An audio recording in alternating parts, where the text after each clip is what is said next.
This is a Curious Wanderer production. Great Britain has given many things to the world over the last few years. The list includes the steam engine, the jet engine, the internet, and the Beatles, amongst many other things. Today we're going to talk about 5 British institutions that you may not have heard about. At number 5, we have the Royal Mail and the Post Office. In many countries, the postal service and the post office usually mean the same thing, which is the services provided by a company to physically transport documents and small packages. A post office is simply a facility from where a postal service operates. So for example, in the US, the United States Postal Service provides both the postal service and the post office. However, this is not the case in the UK. The United Kingdom has one company to physically transport the documents and packages, and another to actually provide the postal services, like paying for postage or sending parcels. The Royal Mail is the company that provides the mail collection and delivery service, while the Post Office, a separate company, provides a network of branches offering a range of postal, government, and financial services.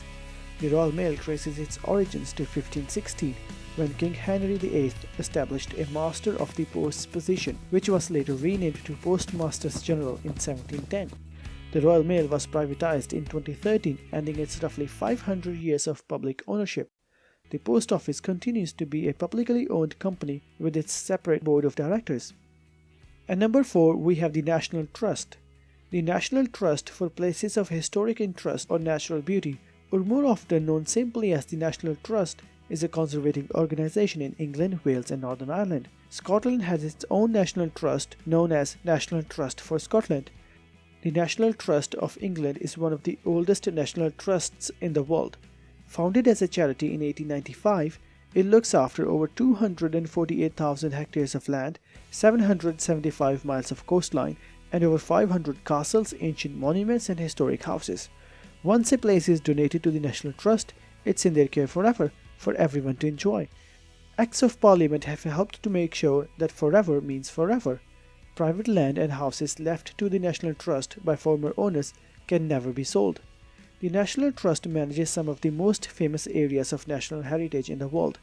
The list includes Giant's Causeway, Sir Isaac Newton's famous apple tree located at Woolsthorpe Manor in Lincolnshire, and Fountains Abbey Estate. In terms of size, it has over 4.5 million members, which is more than the population of Croatia, and on top of this is assisted by over 60,000 volunteers. At number 3, we have the Civil List, also known as the Sovereign Grant. Although the Sovereign Grant is not strictly an institute, we have included it in the list as it's unique to the United Kingdom. The Sovereign Grant is the salary and the official expenses paid to the monarchy by the government every year, and it's a percentage of the total income generated by the Crown Estate. The Crown Estate is a company consisting of the land and properties owned by the Crown, such as Windsor Castle, which is run on commercial lines by the Crown Estate Commissioners and generates income for the government every year. After the Glorious Revolution of 1688, the Parliament under William and Mary decided that during times of peace, the Crown would be awarded a fixed sum of £1.2 million. Of this, around £700,000 was to be used for paying what was known as the Civil List. The list consisted of certain individuals who worked for the state, such as members of the civil service, the judiciary, and the British ambassadors. This practice continued until 1760, when George III ascended to the throne. His predecessor George II had failed to meet the cost of the Civil List. The government decided that George III would surrender the hereditary revenues from the Crown Estate, and in return Parliament would take control over the cost of the Civil List. In 1830, the payment was restricted to the expenses of the royal household, thus removing any costs associated with running the civil government. The grant continued to be called the Civil List for nearly 200 years, even though no members of the civil service were paid through it. In 2010, the government changed the name to the Sovereign Grant to more accurately reflect the purpose of the payments. At number 2, we have the Ordnance Survey. Little known outside the UK, the Ordnance Survey maps are renowned for being the essential travel companion to thousands of hikers, walkers, and cyclists on British roads, trails, and bridleways. The Ordnance Survey has mapped every single fixed object in the UK within 1 meter of accuracy. The origins of the Ordnance Survey can be traced back to the times of the Highland clearances. In 1747, Lieutenant Colonel David Watson proposed the compilation of a map of the Highlands to facilitate the subjugation of the clans. William Roy, who helped Watson create the map of the Highlands, was later commissioned by the Royal Society to geodetically connect the Royal Observatories of Greenwich and Paris to solve a dispute over their relative positions.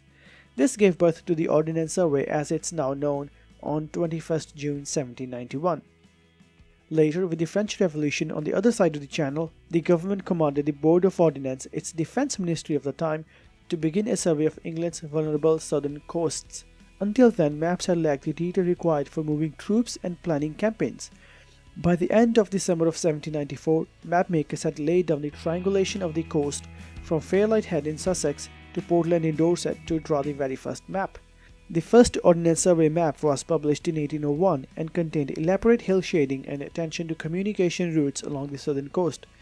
It was thought that it would take 50 years to map the entire country. However, the entire first series of maps were not published until 1870. Photography was introduced to the map-making process in 1855 by Sir Henry James. He realized maps could be cheaply and quickly enlarged or reduced using this new science. He used an elaborate glass house to develop prints using sunlight. Color map printing was introduced to 1-inch map in 1887. In 1910, Ordnance Survey employed women for the first time to mount and color maps. The 20th century brought more traffic onto the roads and ramblers into the countryside. The new Director General, Colonel Charles Close, quickly saw that there was potential for huge map sales among the expanding leisure market. As Britain entered the First World War, staff from the Ordnance Survey were posted overseas. By the end of the war, the Ordnance Survey had printed 20 million maps for the war effort. After the Second World War, new national maps were created and retriangulation was completed in 1962. In 1983, the last military personnel left the Ordnance Survey, making it a wholly civilian organization. The War Department's broad arrow remained in the Ordnance Service logo for a further 21 years as a nod to its military past. In 1995, Ordnance Survey launched its website and digitized the last of about 230,000 maps, making Britain the first country in the world to complete a program of large-scale electronic mapping. Computers further transformed the map-making process, with electronic data becoming routinely available to customers within 24 hours of being surveyed. And finally, at number 1, we have MI1 to MI19. We have all heard of MI5 and MI6, made famous by Ian Fleming's best-selling novels, introducing us to the British Secret Service agent James Bond. But do you know that there existed 17 other MI agencies? MI stands for Military Intelligence.